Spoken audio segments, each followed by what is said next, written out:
Hello friends, आज फिर मैं आप सभी के सामने बीएससी फर्स्ट सेमेस्टर के नोट्स के साथ आया हूँ, जो कि 4th यूनिट का है, पार्ट है, जिसका नाम है इकोनॉमिक इम्पोर्टेंस ऑफ एल्गी। ये डायरेक्ट क्वेश्चन में भी आ सकता है। चलिए हम इसके बारे में जानते हैं। ये नोट्स हैं, आप क्लासेस में भी नोट्स के तौर पर भी यूज़ कर सकते हैं, एग्ज़ाम्स में भी यूज़ कर सकते हैं, साथ में अगर असाइनमेंट आपका बॉटनी का यही टॉपिक है तो उसमें भी यूज़ कर सकते हैं। Economic importance of algae. Economic importance, किसी के इम्पोर्टेंस या तो पॉजिटिव हो सकता है या तो निगेटिव। चलिए हम एल्गी के पॉजिटिव इम्पोर्टेंस के बारे में जानते हैं। एल्गी इन एग्रीकल्चर यानी खेती बाड़ी में हम एल्गी का यूज़ कहाँ कर सकते हैं। फिक्सेशन ऑफ नाइट्रोजन यानी कि नाइट्रोजन के फिक्सेशन सॉइल में करने के लिए भी हम एल्गी का यूज़ कर सकते हैं। Most important nitrogen fixing algae are nostoc, oscillatoria, anabaena etcetera. ये 3 नेम दिए गए हैं जो कि बहुत ही इंपॉर्टेंट नाइट्रोजन जो नाइट्रोजन फिक्स करते हैं एल्गी के नाम है। Inoculation of blue green algae in the field harvest में भी इंक्रीज 30%। अगर हम ब्लू ग्रीन एल्गी को फील्ड में ऐड करते हैं तो 30% जो यील्डिंग होगी वो इंक्रीज हो जाएगी। Large sized brown and red algae are used as an organic manure. जो बड़े साइज की ब्राउन और रेड एल्गी होती हैं उनका यूज़ हम ऑर्गेनिक मैन्योर यानी कि ऑर्गेनिक खाद के रूप में भी कर सकते हैं। उसके बाद सेकंड आता है एल्गी इन इंडस्ट्रीज, यानी कि हम इंडस्ट्रीज में एल्गी का यूज़ कहाँ कर सकते हैं। Diatoms are very useful in industry. Diatomite is used in sugar refineries and soap manufacture. साबुन को बनाने में और सुगर रिफाइनरीज में भी डाई एटोमाइट का यूज़ करते हैं। इसका यूज़ हम डायनामाइट एंड रबर और ब्लॉटिंग पेपर के लिए भी यूज़ करते हैं, और ये हाईली रेजिस्टेंस होता है हीट के लिए, इसीलिए हम इसे इंसुलेशन के तौर पर भी बॉयलर के साथ यूज़ करते हैं। अब सेकेंड इंडस्ट्रीज में बात आती है अगर अगर इज यील्डेड फ्रॉम गैलिडियम। ये एल्गी का नाम है, गैलिडियम से एक्सट्रैक्ट किया जाता है, जो कि clarifying liquid sizing of textile etcetera के लिए यूज़ किया जाता है। आगे हम अभी इसी डिटेल में पढ़ेंगे।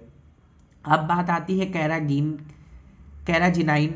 ये कॉन्ड्रेस से ऑब्टेन किया जाता है, जिसका हम यूज़ टूथपेस्ट और कॉस्मेटिक या पेंट को बनाने में करते हैं। Algin extracted from sea algae use to prepare roller of typewriter. जो टाइपराइटर होते हैं उनके रोलर बनाने में यूज़ करते हैं। फिर iodine is extracted from laminaria and fucus. Sea weed also eat bromine, acetic acid, formic acid and acetone. ये एसिटिक एसिड और फॉर्मिक एसिड एंड एसीटोन को भी यील्ड करते हैं। सेकंड बात अब आती है अगर मैंने कहा था डिटेल में पढ़ते, आइए देखते हैं कहाँ से एक्सट्रैक्ट होता है। Species of red algae, gelidium, hypnum and gracilaria.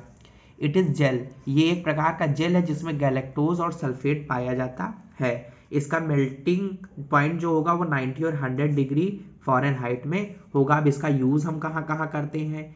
इसको हम यूज़ करते हैं ग्रोइंग मीडियम, यानी कोई कल्चर ग्रो करना है, चाहे बैक्टीरिया का हो या फंगाई का हो, हम वहाँ यूज़ करते हैं। इमल्सीफायर यूज़ करते हैं, कॉस्मेटिक्स में यूज़ करते हैं, लेदर, टेक्सटाइल और फार्माक्यूटिकल इंडस्ट्रीज़ में यूज़ करते हैं।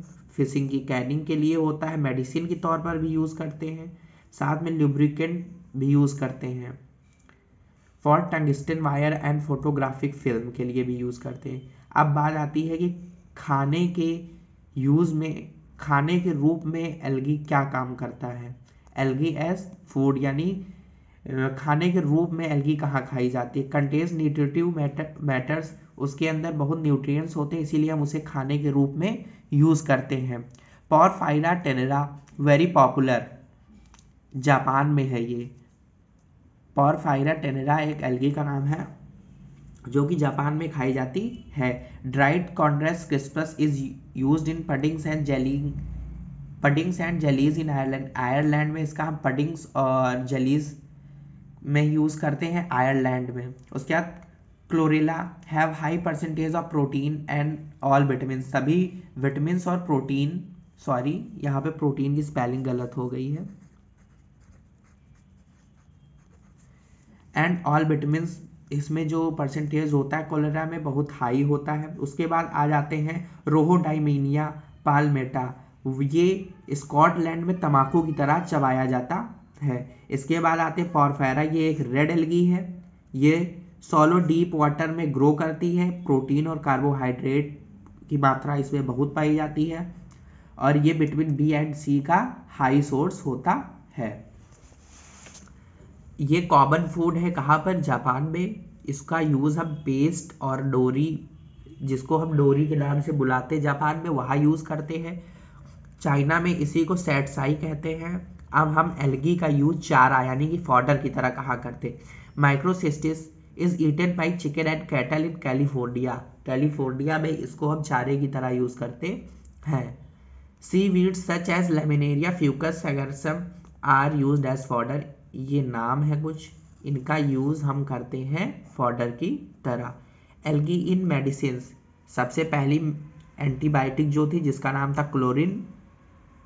क्लोरेलिन एंटीबायोटिक थी। ये क्लोरेला से ऑब्टेन की गई थी। इसका काम क्या था? ट्रीटमेंट ऑफ बैक्टीरियल डिसीज, जो बैक्टीरियल डिसीज हो जाते हैं उसका ट्रीटमेंट इसी के द्वारा किया जाता था। उसके बाद chara and nitella kills larva of mosquito. तो मॉस्किटो क्या कॉज करता है?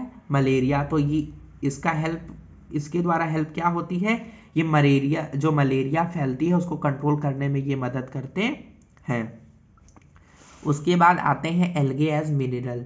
ब्राउन एल्गी लैमिनेरिया किसमें किसमें रिच है? Rich in soda, potash, iodine and alginic acid. फिर आती है बात ब्रोमीन की। रेड एल्गी से ऑब्टेन किया जाता है। Polysiphonia and रोडोमाइनिया।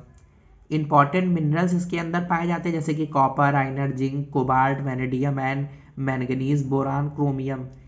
इसीलिए यही कारण है कि हम इसे मिनरल के तौर पर भी यूज कर सकते हैं। इसीलिए supplement as fodder and fertilizer के लिए भी ये यूज किया जाता है। किसकी वजह? क्योंकि इसके अंदर बहुत इंपॉर्टेंट मिनरल, जिनका नाम मैंने भी बताया, पाए जाते हैं। नेक्स्ट आते हैं डाई एटोमाइट, जो कि मैंने पहले अभी नाम लिया था। आफ्टर डेथ ऑफ जो डाई एटम सेल होते हैं वो मर जाते हैं, तो उसके बाद जो उसके बचे पदार्थ होते हैं यूजली डिजॉल्व अंडर सर्टेन, वो यूजली तो डिजॉल्व हो जाते हैं, लेकिन अगर कुछ इनवर्स कंडीशन आ गई तो वो उसी तरह रहते हैं और वो समय बीतने के साथ में conditions they remain intact and accumulate at the bottom of the water body where they occur. If conditions are unfavorable, the accumulation may reach considerable thickness.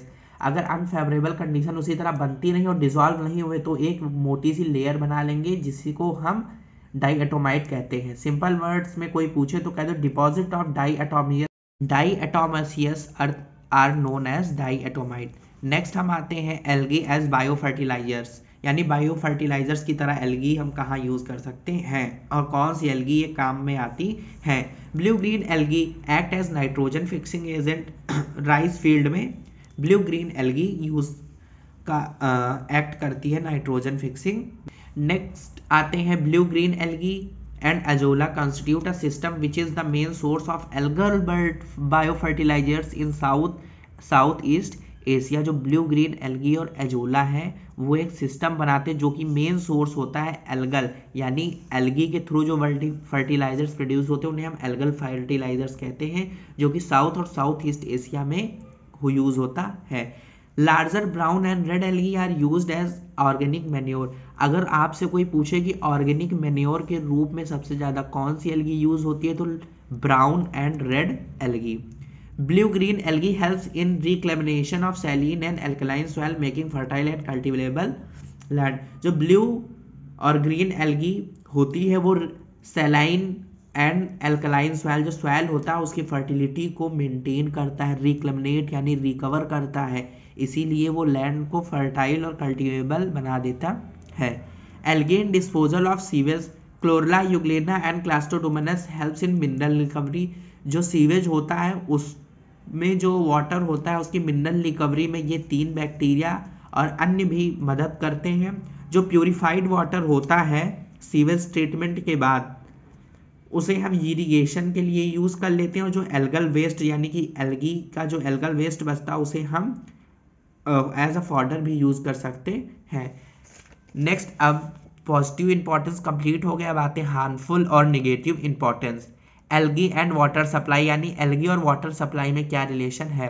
Planktonic algae growth in ponds और lakes में, अगर lake और तालाब, Pond's और lakes में अगर algae हद से ज़्यादा हो जाए तो वो वाटर को अनसुटेबल बना देती है ड्रिंकिंग के लिए। अगर वहीं पर एल्गी का decomposition of algae like anabaena and microcystis imports odour and bad taste in water, अगर डिकॉम्पोजिशन हो जाता है तो वाटर में बैड टेस्ट और ऑर्डर ऐड कर देते हैं। Algae as anabaena and microcystis produce, algae जो होती है वो टॉक्सिक सब्सटेंस वाटर में रिलीज करती है जो कि हमारे नर्वस सिस्टम और ब्रेन और मसल्स को भी हार्म करता है। और अगर एल्गी की ग्रोथ होती रही तो हमारे ट्रीटमेंट प्रोसेस यानी सीवेज ट्रीटमेंट प्रोसेस में भी इंटरफेयर करते हैं। फिर बात आती है पैरासिटिज्म एंड टॉक्सिसिटी। जो algae like anabaena and microcystis form blooms in warm water, यानी कि ब्लूम्स का मतलब होता है एक लंबी टाइप में होता है, वो ज्वाइंट होते होते ग्रुप्स एक ह्यूज अमाउंट में जमा हो जाते हैं, उसी को ब्लूम्स कहते हैं। वो एक्वाटिक एनिमल जब पानी के सतह पर ब्लूम्स फॉर्म हो जाएंगे तो अंदर सनलाइट पहुंचेगी नहीं, जो कि ग्रोथ ऑफ एक्वाटिक एनिमल बंद कर देते हैं और इससे एनिमल्स की डेथ भी हो सकती है।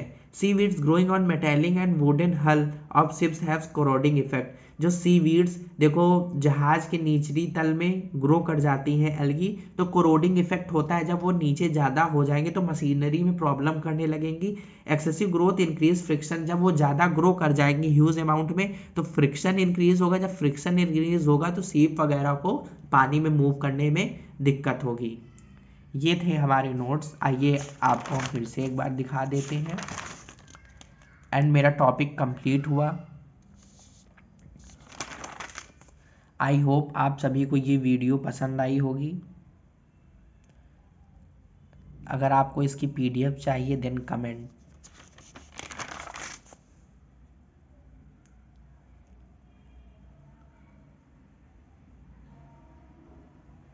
Thank you.